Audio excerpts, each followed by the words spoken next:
ప్రపంచ బ్యాంకు వద్దన్నది, అయినా అమరావతే రాజధాని. ఇది సాక్షి పేపర్లో ఇవాళ ఫ్రంట్ పేజీలో వేసిన వార్త. ఎవరంటున్నారు ఈ మాటలు? ప్రపంచ బ్యాంకు వద్దన్నది, అయినా అమరావతే రాజధాని అని మున్సిపల్ శాఖ మంత్రి నారాయణ గారు చెప్పారు అని సాక్షి పత్రిక వాళ్ళు రిపోర్ట్ చేస్తున్నారు. నారాయణ గారు సోమవారం నాడు ఏపీసీఆర్డీ ఆఫీస్లో ప్రెస్ మీట్ పెట్టారు. ఈ ప్రెస్ మీట్ ప్రధానంగా దేని గురించి అంటే, అమరావతిని ఫ్లడ్ ప్రూఫ్ ఎట్లా చేస్తున్నాము అని చెప్పి వివరణ ఇచ్చారు. కానీ సాక్షి వాళ్ళు అమరావతి ప్రాంతం రాజధానికి పనికిరాదని, ఇక్కడ నిర్మాణాలు చేపట్టొద్దని ప్రపంచ బ్యాంకు చెప్పిందని, అయినప్పటికీ ఇక్కడే రాజధాని నిర్మిస్తామని రాష్ట్ర పురపాలక పట్టణాభివృద్ధి శాఖ మంత్రి పొంగూరు నారాయణ తెలిపారు. గతంలో అమరావతి ప్రాంతాన్ని పరిశీలించిన ప్రపంచ బ్యాంకు ప్రతినిధులు, నిపుణులు ఈ ప్రాంతం రాజధాని నిర్మాణానికి పనికిరాదని నివేదిక ఇచ్చినట్లు మంత్రి గుర్తు చేశారట. నారాయణ గారు చేసిన ప్రస్తావన ఏంటి? వైసీపీ వాళ్ళు భయంకరమైన దుష్ప్రచారం చేసి వరల్డ్ బ్యాంక్ని ఇన్ఫ్లుయెన్స్ చేయడానికి ట్రై చేశారు, వాళ్ళ చేత వద్దని పెంచడానికి ప్రయత్నించారు. ఆ కాంటెక్స్ట్లో ఆయన ఆ ప్రస్తావన చేస్తే దాన్ని వక్రీకరించి అసలు వరల్డ్ బ్యాంకు అమరావతి రాజధాని నిర్మాణానికి పనికిరాదు అని అన్నట్టుగా, అయినా కూడా నారాయణ గారు మేము కడతామని చెప్పినట్టుగా కంప్లీట్గా ట్విస్ట్ చేశారు. అయితే ఈ మాట చెప్పడంలో నారాయణ గారు చిన్న స్లిప్ ఆఫ్ ది టంగ్ పాల్పడ్డారు. అదేంటంటే, వరల్డ్ బ్యాంక్ వాళ్ళు కూడా నెగిటివ్గా ఇచ్చారు అనే మాట వాడారు. ఆయన ఉద్దేశం ఏంటి? వరల్డ్ బ్యాంకు చేత కూడా నెగిటివ్గా దీని మీద దుష్ప్రచారం చేయడానికి వైసీపీ వాళ్ళు ప్రయత్నించారు అని. ఒకసారి ఆయన మాటలను విన్నాం. యాక్చువల్గా నీటిలో మెర్జ్ కావటం, ఎంతోమంది ప్రజలు సఫర్ అయ్యారు. అయినప్పటికీ అమరావతి క్యాపిటల్ సిటీ 2017 చదరపు కిలోమీటర్లు ఎటువంటి ఇబ్బంది రాలా. అయితే గతంలో వైఎస్ఆర్సీ ప్రభుత్వం ఇదంతా మునిగిపోతుంది, ఇక్కడ రాజధాని కట్టడానికి లేదు, ఈ రాజధానికి పనికిరాదని ప్రచారం చేశారు. వరల్డ్ బ్యాంక్ కూడా యాక్చువల్గా వాళ్ళు నెగిటివ్గా ఇచ్చారు, ఇది పనికిరాదని. నారాయణ గారు చిన్న మిస్టేక్ చేసిన మాట వాస్తవమే ఆ చెప్పడంలో. కానీ సాక్షి వారికి, వైసీపీ వారికి అసలు విషయం తెలుసు. వరల్డ్ బ్యాంక్ ఎప్పుడు అమరావతిని రాజధాని నిర్మాణానికి పనికిరాదని అనలేదని, వరల్డ్ బ్యాంకు దాదాపు 5,000 కోట్ల రూపాయల ఫైనాన్షియల్ అసిస్టెన్స్ ఇవ్వడానికి సంసిద్ధంగా ఉందని వైసీపీ అధికారంలోకి వచ్చిన తర్వాతనే వరల్డ్ బ్యాంక్ని వెనక్కి పంపించారని ఈ విషయాలన్నీ వాళ్ళకి తెలుసు. అయినా కూడా నారాయణ గారు అన్న ఒక చిన్న మాటని పట్టుకొని మొత్తం విషయాన్ని వక్రీకరించారు. ఫస్ట్ పాయింట్ ఏమిటంటే, మంత్రి గారు ఆ మాట ఎందుకు చెప్తాడు? అసలు ప్రపంచ బ్యాంక్ వద్దన్నది, అయినా మేము కడతాం అని ప్రభుత్వంలో ఉన్న మంత్రి చెప్తాడా ఎక్కడైనా? రెండవది, అసలు ప్రపంచ బ్యాంక్ చెప్పిందా ఎప్పుడైనా అటువంటి మాట? నేను రాసినటువంటి అమరావతి వివాదాలు వాస్తవాలు అనే పుస్తకంలో ఒక కంప్లీట్ చాప్టరే రాశాను. దాని పేరు ప్రపంచ బ్యాంకును వెళ్ళగొట్టింది ఎవరు, అది చాప్టర్ హెడ్లైన్. ఇందులో చాలా క్లియర్గా ఆనాడు ప్రపంచ బ్యాంకు ఫైనాన్షియల్ అసిస్టెన్స్ చేయడానికి అమరావతి నిర్మాణానికి ముందుకొస్తే ఏ రకంగా వైసీపీ వాళ్ళు రకరకాల దొంగ ఉత్తరాలు రాసి కొంతమందిని తయారు చేసి వాళ్ళ చేత రిప్రజెంటేషన్లు ఇప్పించి ప్రపంచ బ్యాంకు ఫైనాన్షియల్ అసిస్టెన్స్ రాకుండా ఉండటానికి విశ్వ ప్రయత్నం చేశారు అనేది వివరంగా ఇచ్చాను. దానికంటే కూడా ఇంపార్టెంట్, ఇన్ని చేసినా కూడా ప్రపంచ బ్యాంకు అమరావతి నిర్మాణానికి అప్పు ఇవ్వడానికి సంసిద్ధత వ్యక్తం చేసింది అన్నాడు. 2019లో అధికారంలోకి వచ్చినటువంటి జగన్మోహన్ రెడ్డి ప్రభుత్వం వాళ్ళని వెళ్ళగొట్టింది.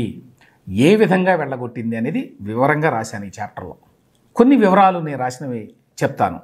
అమరావతి నిర్మాణానికి ప్రపంచ బ్యాంకు నుంచి రాష్ట్ర ప్రభుత్వం, అంటే చంద్రబాబు నాయుడు గారి ప్రభుత్వం ఆర్థిక సాయం కోరింది. ఈ నేపథ్యంలో తదుపరి చర్యలకు సంబంధించి కొత్త ప్రభుత్వాన్ని వివరణ కోరుతూ కేంద్ర ఆర్థిక వ్యవహారాల శాఖ లేఖ రాసింది స్టేట్ గవర్నమెంట్కి. దీనికి రాష్ట్ర ప్రభుత్వం బదులిచ్చింది, అంటే జగన్మోహన్ రెడ్డి గారి ప్రభుత్వం బదులిచ్చింది. వాళ్ళు ఏం చెప్పారు?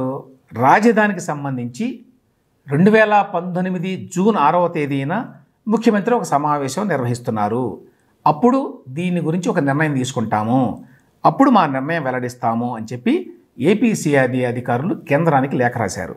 గడువు పూర్తయింది, అంటే జూన్ 6వ తేదీ అయిపోయింది. కానీ రాష్ట్ర ప్రభుత్వం నుంచి సమాధానం రాలేదు. రాకపోయేసరికి కేంద్ర ఆర్థిక శాఖ additional secretary Sameer Kumar Khare June 24వ తేదీన అప్పుడు ఏపీ చీఫ్ సెక్రటరీగా ఉన్నటువంటి ఎల్వి సుబ్రహ్మణ్యం గారికి ఉత్తరం రాశారు. అమరావతి మీద ఆల్రెడీ మేము వర్క్ చేస్తున్నాము, అంటే వరల్డ్ బ్యాంక్ వర్క్ చేస్తోంది, దీనికి సంబంధించి చాలా కంప్లైంట్స్ వచ్చినాయి. ఈ వైసీపీ వాళ్ళే మెయిన్, ఇతరులు కూడా ఉన్నారు. వీళ్ళందరూ ఏమిటంటే అప్పటి చంద్రబాబు నాయుడు ప్రభుత్వం బలవంతంగా రైతుల దగ్గర నుంచి భూములు లాక్కుంటోంది, అమరావతిలో చాలా ఘోరాలు నేరాలు చేస్తోంది అని కంప్లైంట్స్ ఇచ్చారు. ఎనానిమస్ కంప్లైంట్స్, దొంగ కంప్లైంట్స్ కొన్ని ఏమో రైతుల పేరు మీద ఒక 4-5 రైతుల్ని అక్కడ పట్టుకొని వాళ్ళ పేరు మీద ఇచ్చారు.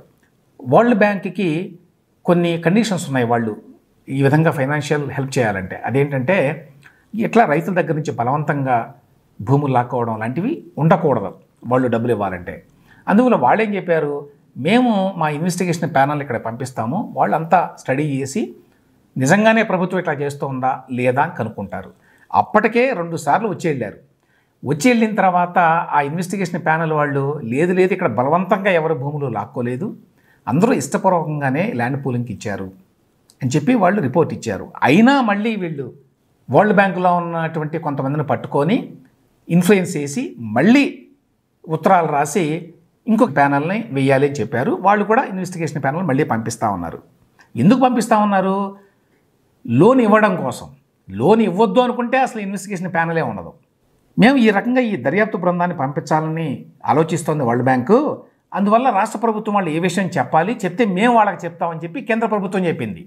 సో అప్పుడు ఏపీ సిఆర్డీఏ అధికారులు ఏమన్నారు మళ్ళీ జవాబు, అమరావతి మీద మా రాష్ట్ర ప్రభుత్వం ఇంకా ఒక నిర్ణయం తీసుకోలేదు, జగన్మోహన్ రెడ్డి ప్రభుత్వం, అందువల్ల జూలై 30వ తేదీ వరకు మాకు సమయం ఇవ్వండి అని అడిగారు. అయితే కేంద్ర ప్రభుత్వంలో ఉన్న ఆర్థిక శాఖ ఏమని ఉత్తరం రాసిందంటే, అబ్బే అంతవరకు టైం ఇవ్వలేము మేము, జూలై 30 వరకు, జూలై 1 కల్లా కూడా మీరు మీ వైఖరి చెప్పాలి అని చెప్పి ఈ ఖరే గారు స్పష్టం చేశారు. కానీ జూలై 1 నాటికి రాష్ట్ర ప్రభుత్వం ఏ విషయం చెప్పాల, ఎంత బాధ్యతారాహిత్యమో చూడండి. అమరావతి లాంటి ఇంపార్టెంట్ ఇష్యూ మీద ఏ రకమైన సమాచారం ఇవ్వాల కేంద్ర ప్రభుత్వానికి ఇన్నిసార్లు అడిగినా. సో రాష్ట్ర ప్రభుత్వం ఏ విషయమో చెప్పకపోతే దీని మీద అత్యవసరంగా నిర్ణయం తీసుకోవాలని చెప్పి కేంద్ర ఆర్థిక శాఖలో డైరెక్టర్గా ఈ ప్రపంచ బ్యాంకు వ్యవహారాలు చూసేటువంటి అధికారి, ఆవిడ పేరు వందనా ప్రేయసి, ఆవిడ జూలై 10వ తేదీన ఉత్తరం రాశారు. ప్రపంచ బ్యాంక్ బోర్డు మీటింగు జూలై 23వ తేదీన జరుగుతోంది, అందులో ఈ అమరావతికి సంబంధించి ఒక నిర్ణయం తీసుకోవాలి, వారు ఈ దర్యాప్తు బృందాన్ని పంపాలో లేదో ఒక నిర్ణయం తీసుకోవాలి, రాష్ట్ర ప్రభుత్వం లోన్ కావాలి అని అనుకుంటేనే వాళ్ళు దర్యాప్తు బృందాన్ని పంపిస్తారు, అప్పుడే వాళ్ళు ముందుకు వెళ్తారు. కాబట్టి జూలై 15వ తేదీలోగా ఏ విషయం చెప్పండి, మీ నుంచి సమాచారం రాకపోతే మీకు అమరావతి ప్రాజెక్టు కోసం ఆర్థిక సాయం మీద ఆసక్తి లేదు అని చెప్పి ప్రపంచ బ్యాంకుకి మేము తెలపాల్సి ఉంటుంది, అంటే కేంద్ర ప్రభుత్వంలో ఉన్న ఆర్థిక శాఖ, ఎందుకంటే వాళ్ళ ద్వారా వస్తుంది లోన్ ఏదొచ్చినా కూడా. సో ఈ విధంగా ఏపీ ప్రభుత్వాన్ని ఆవిడ హెచ్చరించారు. గడువు దాటినా కూడా, ఇన్నిసార్లు ఉత్తరాలు రాసినా కూడా ఏపీ ప్రభుత్వం, వైసీపీ ప్రభుత్వం కిమ్మన్లా అమరావతి నిర్మాణానికి ప్రపంచ బ్యాంకు లోన్ అవసరం అని చెప్పి రాష్ట్ర ప్రభుత్వం అడగడం లేదు, కాబట్టి వాళ్ళకి అవసరం లేదు అని చెప్పి మేము భావిస్తున్నాం అని చెప్పి ప్రపంచ bank India country director Juned అహ్మద్కి కేంద్ర ఆర్థిక శాఖ డైరెక్టర్ వందనా ప్రేయసి సమాచారం ఇచ్చారు. ఫలితంగా సుమారు 4,923 కోట్ల రూపాయలు ఆర్థిక సాయం ఇవ్వాలనుకున్నది ప్రపంచ బ్యాంకు. అమరావతి మౌలిక సదుపాయాలు సంస్థాగత సుస్థిర అభివృద్ధి ప్రాజెక్టు దాని పేరు. ఆ ప్రాజెక్ట్ నుంచి ప్రపంచ బ్యాంకు తప్పుకుంది. సో ఎందుకు తప్పుకుంది ప్రపంచ బ్యాంకు? వైసీపీ ప్రభుత్వం నుంచి ఈ రుణానికి సంబంధించి స్పందన కరువవడం వల్ల, వాళ్ళు ఏ మాట చెప్పకపోవడం వల్ల వాళ్ళకి ఇంట్రెస్ట్ లేదు అని చెప్పి అర్థం చేసుకొని ప్రపంచ బ్యాంకు తప్పుకుందని చెప్పి మనం ఈ సంఘటనల పరంపర అంతా చూస్తే అర్థమవుతుంది. ఇది జగన్మోహన్ రెడ్డి ప్రభుత్వం వచ్చిన తర్వాతనే ప్రపంచ బ్యాంకు తప్పుకున్నది అమరావతి నుంచి అనే వార్తలు వచ్చినాయి, గుర్తుండే ఉంటుంది చాలామందికి. అప్పుడు కూడా వైసీపీ వాళ్ళు దొంగ ప్రచారం చేశారు. ఏమని చేశారు? అమరావతిలో విశృంఖలంగా అవినీతి జరిగింది, అందువల్లే ప్రపంచ బ్యాంక్ ఇవ్వడం లేదని చెప్పారు. ఈ సమాచారం అంతా కూడా ఏం జరిగింది రాష్ట్ర ప్రభుత్వానికి, కేంద్ర ప్రభుత్వానికి, వరల్డ్ బ్యాంక్కి మధ్య అనేది సమాచార హక్కు చట్టం ద్వారా వెల్లడైనటువంటి వివరాల ద్వారా తెలిసింది.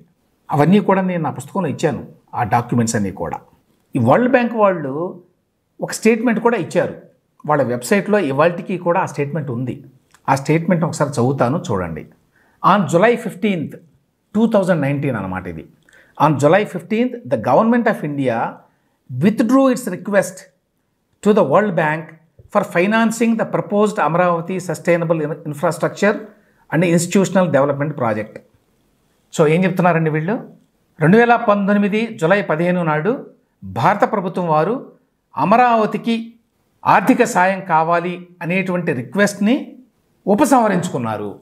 ఎందుకు ఉపసంహరించుకున్నారు? భారత ప్రభుత్వం, కేంద్ర ప్రభుత్వంలోని ఆర్థిక శాఖ, రాష్ట్ర ప్రభుత్వం ఏమీ చెప్పలేదు కాబట్టి, రాష్ట్ర ప్రభుత్వం మాకు ఇంట్రెస్ట్ లేదు అనేటువంటి మెసేజ్ని ఇచ్చింది కాబట్టి, కేంద్ర ప్రభుత్వం ఎన్నిసార్లు ఉత్తరాలు రాసినా కూడా జగన్మోహన్ రెడ్డి ప్రభుత్వం సమాధానాలు ఇవ్వలేదు కాబట్టి, సో న్యాచురల్గా కేంద్ర ప్రభుత్వం మరి వాళ్ళకి ఇంట్రెస్ట్ లేదు అని చెప్పి అర్థం చేసుకొని ఈ ప్రాజెక్ట్ నుంచి ఉపసంహరించుకుంటున్నాం అని చెప్పి వాళ్ళకి సమాచారం ఇచ్చారు.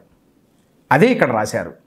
The World Bank's Board of Executive Directors has been informed that the proposed project is no longer under preparation following the government's decision.